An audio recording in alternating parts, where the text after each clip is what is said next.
So we're in the third lesson of our intermediate course.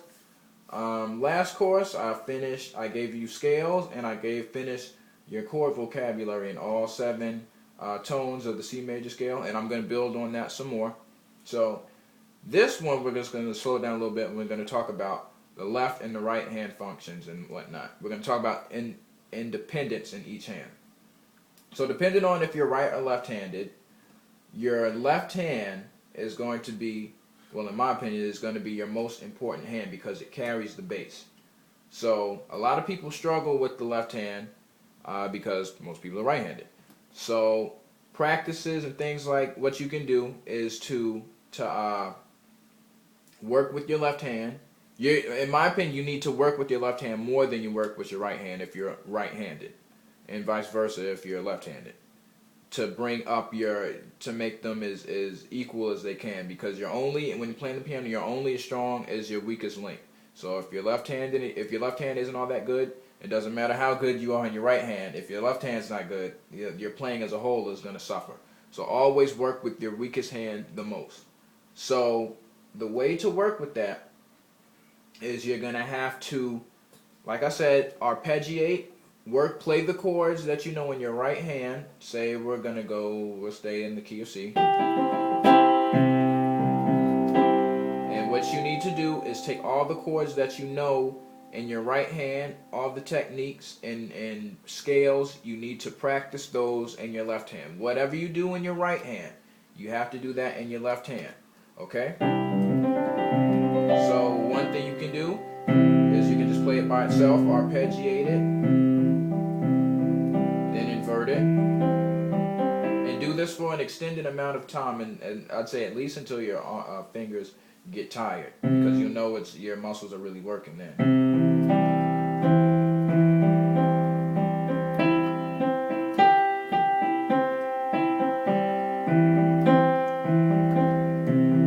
Always work with them. And technique, which you can do as well when you're playing these feels that I'm getting ready to explain, staccato and legato. These are types of feels that you play. So when you're playing, staccato is it's a way you play. So say if I say play staccato, that means you will chop it, just like that. Now if I say legato, that means you will hold it down or sustain it, like that. Staccato is choppy, chopping it up. Legato is sustaining it, holding it down.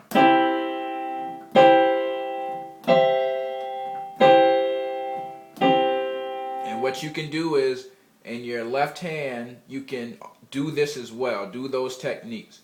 Alternate between staccato and legato in both hands. Say play staccato in your right hand and legato in your left hand. So it'll be like this. Something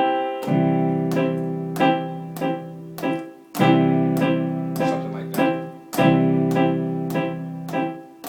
And then alternate it. You can play legato in your right hand and staccato in your left. And this is really going to be the challenge right here.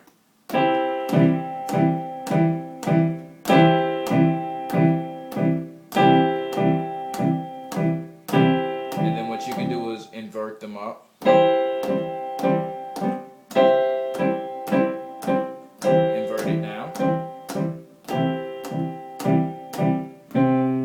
Then when you arpeggiate, you can arpeggiate it the same techniques, staccato in your right hand. And then you can do it legato in your left hand. This might be a challenge for me as well. So it'll be like this.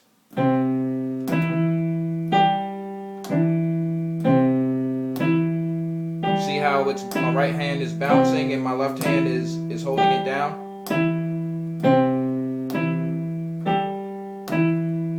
Just like that. So use those to free up your left hand. And use chords, use runs as well. You can do the same technique when you do scales. You can play a scale in your right hand, staccato.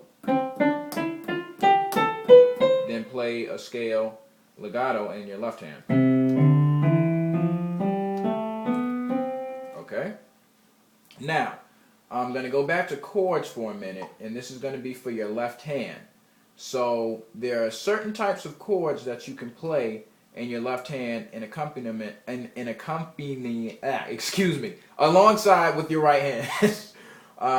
What you can do is usually it's going to be, remember what I said, 1 is going to be a major type chord, 2 is going to be a minor type chord, 3 is going to be a minor type chord as well, 4 is major, 5 is major, 6 is minor, 7 is major, it depends, and then back to 1, back to major, okay? So usually in your left hand, it's called like a power chord or something like that.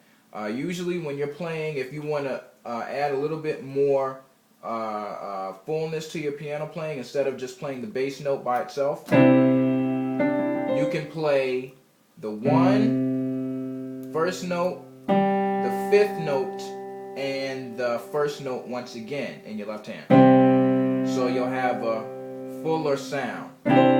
So as opposed to just, you can add more volume to it, or add more, make it more full. See how more full it sounds? As opposed to just, then you can just add these 2 notes. So remember that. The formula for the major type chords for 1, 4, and 5, you're going to play the 1, 5, 1, okay? And you need to know the major scales to do that in each key. So we're going to go over it really quickly. So, of course, you know the C major scale. You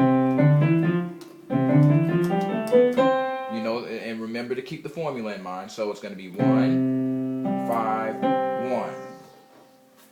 And so that's for the first one.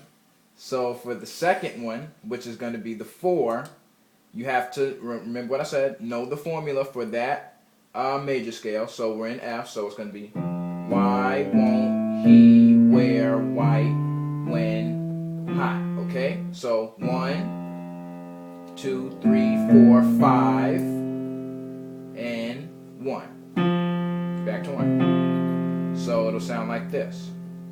So we're going to go from the 1. To the 4, which remember, 1, just like that. Back to the 1, 1, 5, 1, then the 4. And these are only for the major type chords. I'm going to get into the minor type chords in a minute. And then the same thing for the 5th note of the scale, which is G. So it's going to be 1, 5, 1. So remember, 1, 2, 3. 1, 2, 3, 4, 5, 6, 7, 1. So 1, 5, 1. Just like that. So it sounds more full. And these are all for just your major sounding notes in whatever key you're in. In this case, it's going to be the C, which is the 1, the F, which is 4, and the 5, which is G. So it'll be,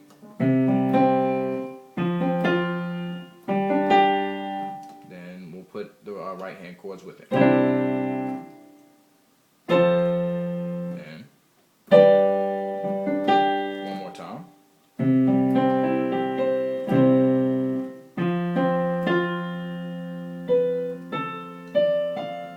Excuse me.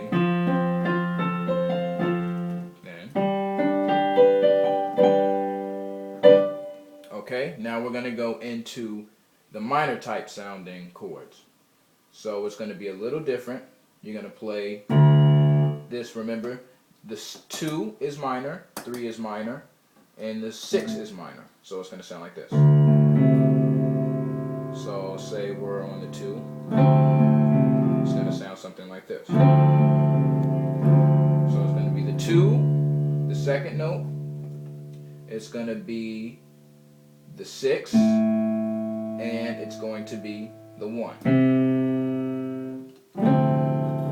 See how it sounds as opposed to this? And then you add this.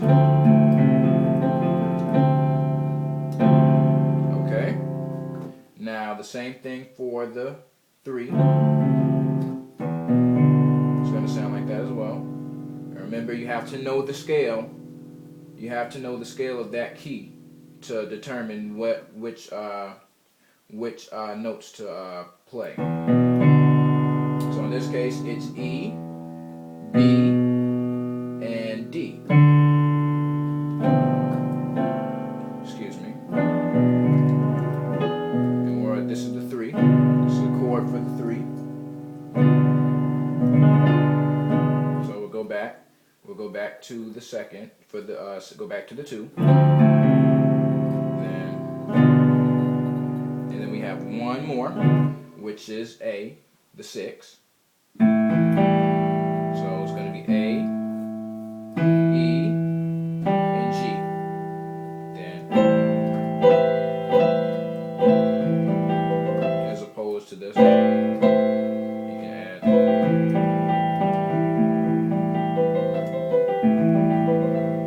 Okay, and then for the 7, it's the same. I usually just play the 7 and then the 5. Just like that. And then you're back to 1.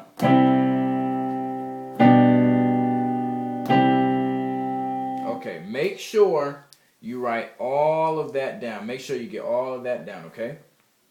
So we got one more lesson to go, and the intermediate, and then after that, we're going on to the advanced. So let's keep going.